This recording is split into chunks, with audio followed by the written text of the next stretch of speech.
Good evening, Facebook, YouTube, and Twitter.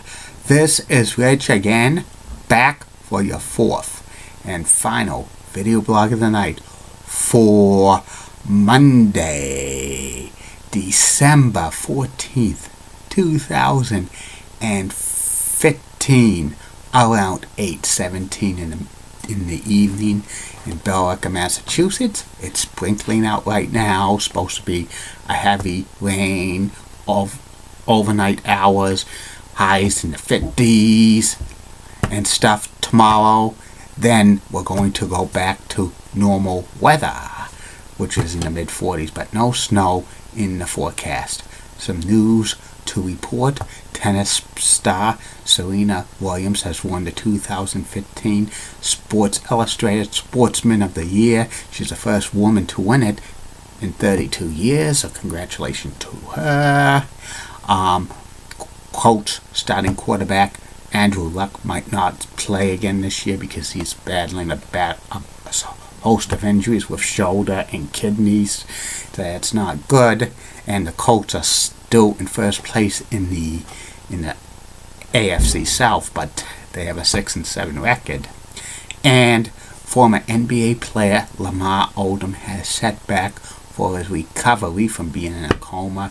At times, he doesn't know what his name is, so he must be suffering real bad. But hope it could be a long recovery for him. So prayers to him. And that's about it on news. My third and final video blog of the night is my personality profile.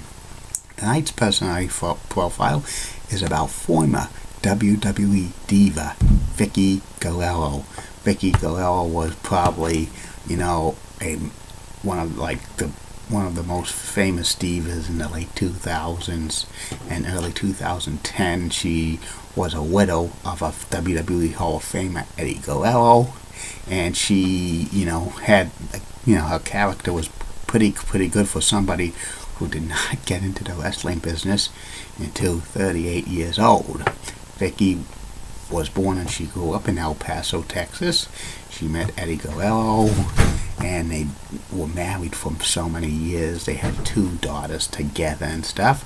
In 2005, Vickie got incorporated into a couple of storylines with Eddie Guerrero about Rey Mysterio's real life son Dominic, and they incorporated a storyline that Eddie was the real father, and Vickie got involved in that storyline a couple of times. Vickie prevented Eddie from beating Rey Mysterio at SummerSlam 2005. Eddie passed away in November of 2005, but he left Vickie and her 2 daughters in serious debt.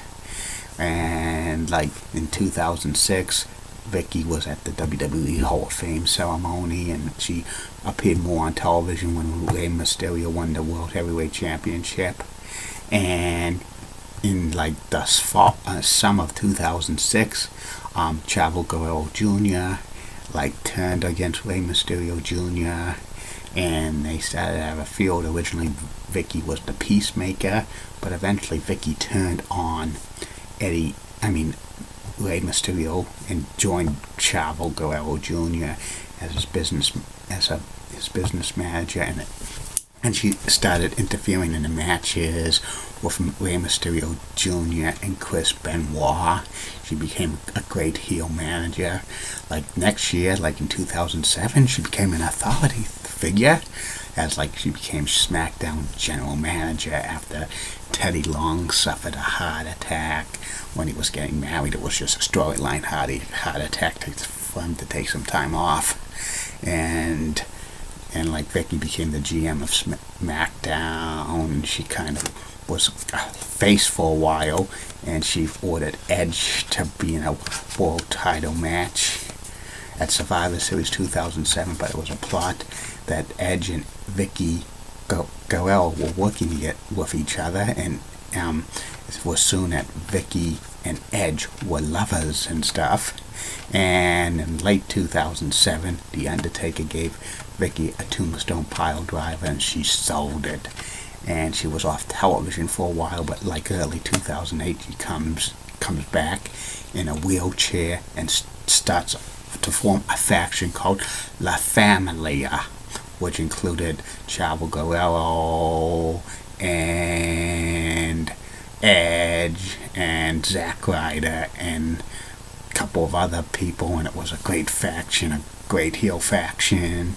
Like Vickie and Edge were a couple and stuff in the storylines, which was real good, and a lot of like faces were mocking like Vickie and stuff, which was pretty good. She got a lot of heat and stuff. The crowd was booing her like crazy and stuff, and she was a very good character and stuff. And eventually Edge and Vickie got married in the storylines, but they had Triple H show that Edge was cheating on Vickie and stuff, and it was real funny and stuff. Eventually Vickie left the WWE for a while because she wanted to spend time with her family, but she returned like in late 2009. She managed a new wrestler called Eric Estebar as her new on-screen boyfriend. Eventually, in 2010, she managed La Cool, which was Layla and Michelle McCool. And originally, Vickie had long hair when she was in the first in like the 2000s, but when she returned, she cut it short, and she wore a necklace called Cougar, and a famous quote was, "Excuse me." And then eventually, after she managed La Cool, she managed Dolph Ziggler and Jack Swagger, and also from time to time Vickie would get involved in the storylines and stuff, and she would still get mocked by a lot of the faces, including John Cena and Serrano Morella and The Rock. A couple of times The Rock said great one-liners to Vickie, which was pretty funny. But and eventually Vickie became an authority figure again as a Raw GM, and the fans were booing her like crazy and stuff. And she's a couple of times got like reprimanded by Stephanie McMahon and Vince McMahon and Triple H and stuff. And Vickie Guerrero was like probably one of the best heels in the WWE as an authority figure, which was pretty good. Eventually, like Vickie, eventually she faded from the storylines in like 2014 and stuff. In like the summer, when she wanted to leave the professional wrestling business and world of sports entertainment to go into a different field like medical technology and stuff. And before she did, she like turned face again, and she like kind of paid tribute to Eddie Guerrero before she left for good. And in 2015, Vickie's now happily married to a guy named Chris Benson, but it's not the former Major League Baseball pitcher, it's some other guy named Chris Benson. Vickie won a couple of awards from the wrestling newsletters, including the Wrestling Observer. 2 times she was voted best non-wrestler of the year, like best with her like character and stuff, which was pretty good. And she probably was also won a couple of Slammies and stuff, and a lot of people loved that thing, "Excuse me," and stuff. And Vickie was always always would be the ones to be funny and insulted by the faces and stuff, and it was real good. So that's about it on her, and that's about it on these video blogs. Be back tomorrow, Facebook, YouTube, and Twitter. 3 more video blogs coming your way. First video blog will be about the top 10 sports stars ever to win, and number 42.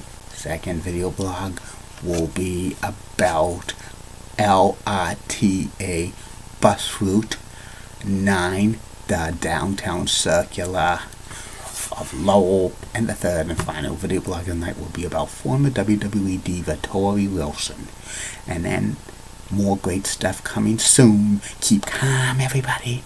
I'm a Julie Button guy. Molly Rosenblatt of WCCO.